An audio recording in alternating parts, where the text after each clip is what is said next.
Okay, what happens to Shedeur today? Listen, I put out day 2 mock drafts on foxsports.com if you'd like. Just check it out this morning. And I had Shedeur going to Cleveland with their second of their 2 second-round, 36, just because I think they can very comfortably say the teams drafting at 34 and 35, New England and I forget who the other one is, Tennessee, are not going to take a quarterback. So you know what I mean? So we can do it there. But I don't think that's anything close to a guarantee. And I think Cleveland's move down from 2 to 5 in the trade with Jacksonville signaled to me a team that is trying to stockpile ammo for the quarterbacks next year. Mm-hmm. And so probably 2 top 10 right, picks. potentially. Yeah. Well, I mean, the Jacksonville pick is probably going to be in the late 20s. Travis Lawrence, oh my! But it's whatever it is. So I don't think it's a guarantee, and to just reiterate what I said at the top of the show, Jeff, I don't agree with Shedeur that this shouldn't have happened. We have seen players in the past where, like, days before the draft, they get kind of associated with some, like, crime. Yeah. And then a week after the draft, it's like, oh, man, fully exonerated, you know what I mean, mistaken identity, and it's like, Jesus. Yeah, I think the Cowboys had Lyle Collins. Lyle Collins was a guy who was a really scary one. The left, was it Tunsil with the weed gas mask? It's a different thing. It's like, oh, I felt it shouldn't have happened. That's not what this was to me. This was the league as a whole saying, yeah, we don't think you're a true franchise quarterback worthy of first-round pick. So New Orleans drafted at 40. Seattle's got 2 picks in the 50s. Vegas seems to think the Raiders might be taking him.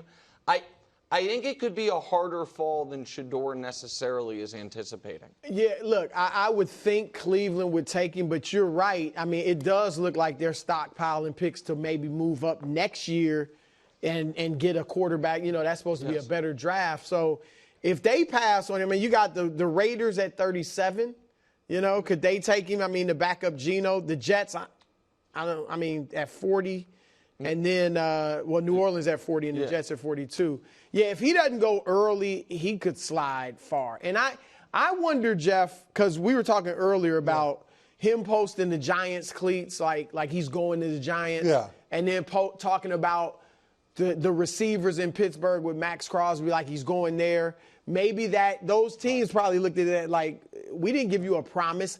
Does him saying if this shouldn't have happened, is that just the same type of thing? Do you think teams look at that like that's more entitlement or whatever? No, I don't think teams view it like that. I mean, all the players that drop, I'm sure if we listened to Will Johnson today, he'd say, like, I wasn't supposed to be in the second round. Right? I mean, like, that's what you should say, in my opinion.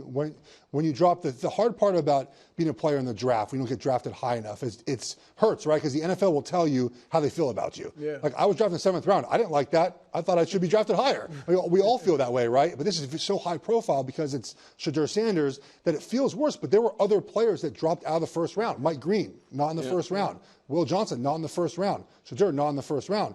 And it becomes a question of where does he go, as we've all talked about. I don't have a great spot for him, quite honestly, because if the Browns really thought he was their franchise quarterback, they should have drafted him at 5. Do we agree on that? Or at the very least, they should have done something very similar to what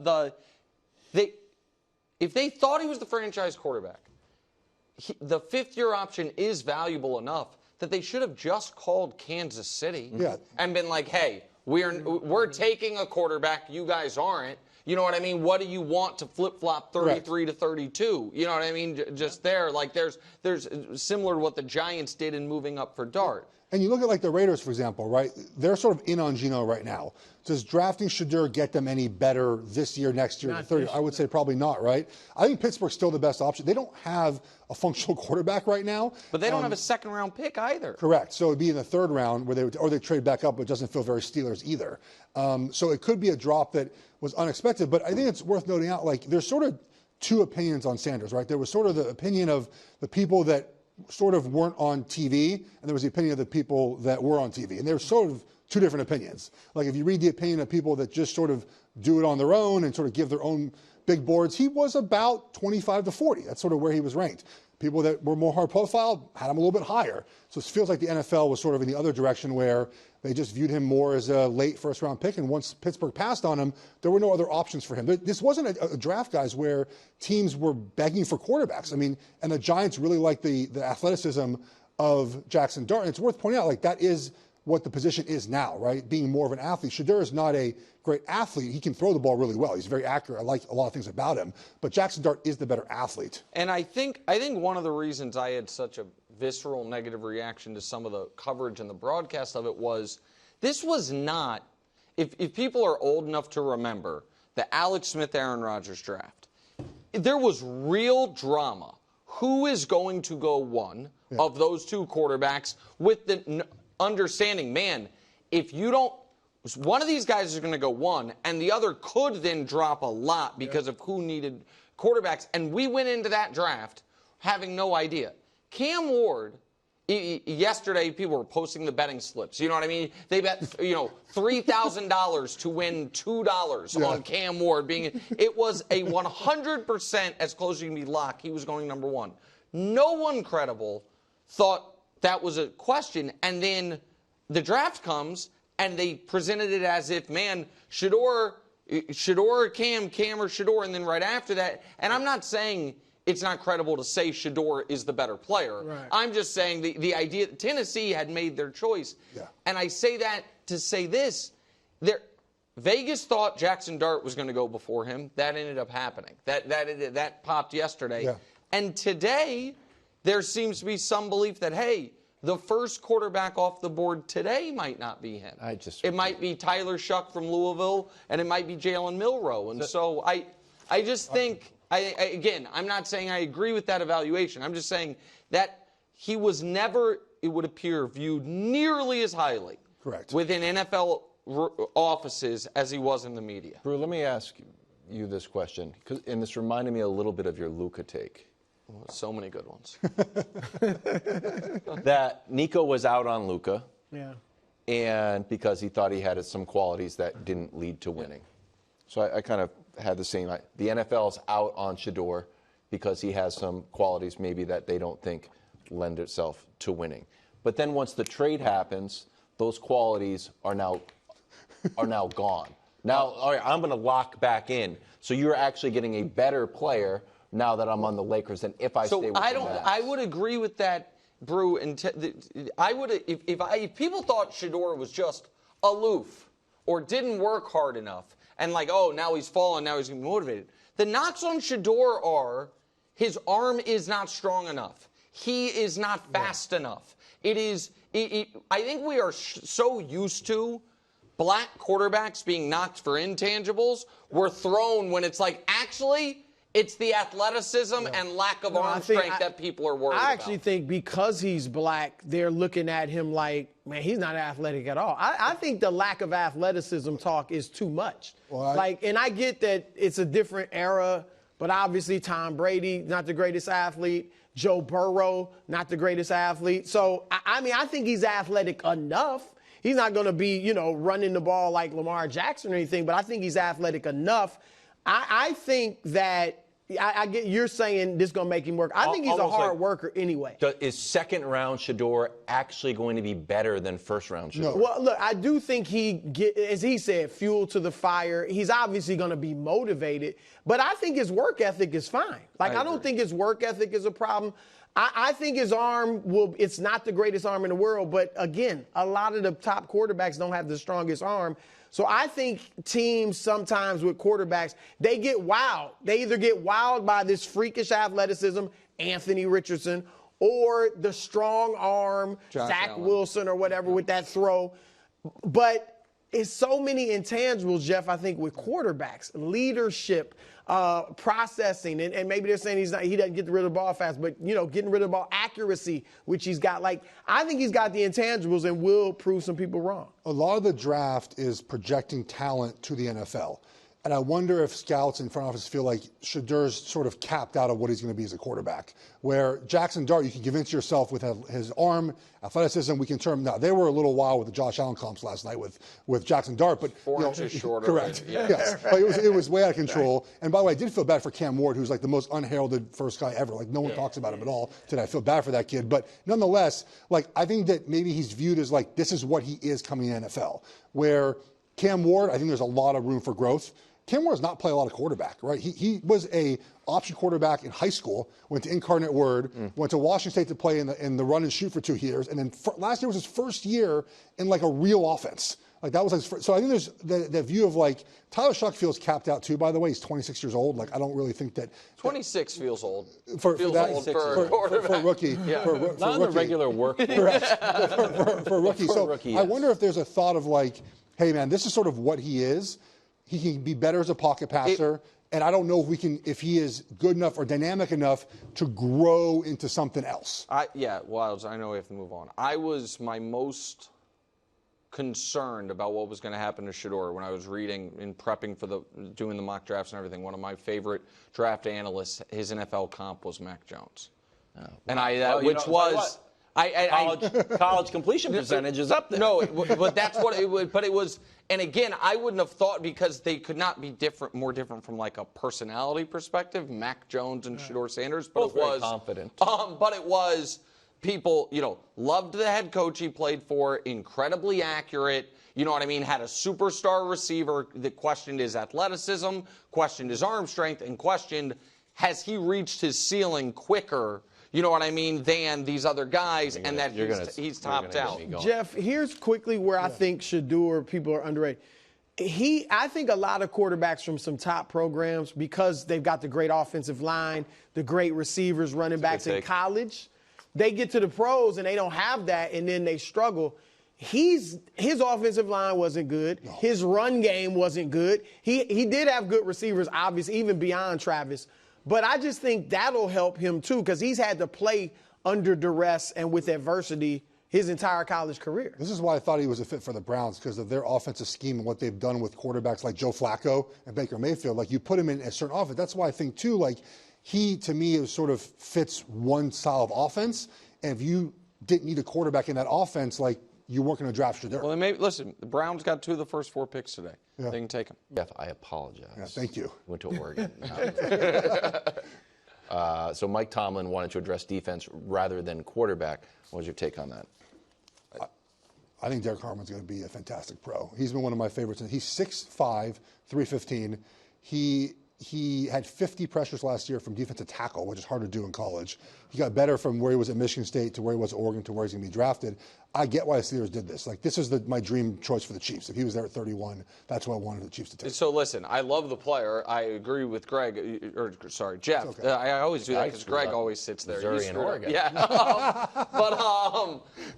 That I think he's a really good player, and I would have liked the Chiefs to potentially draft him. He was in, I think, one of the mocks to the Chiefs.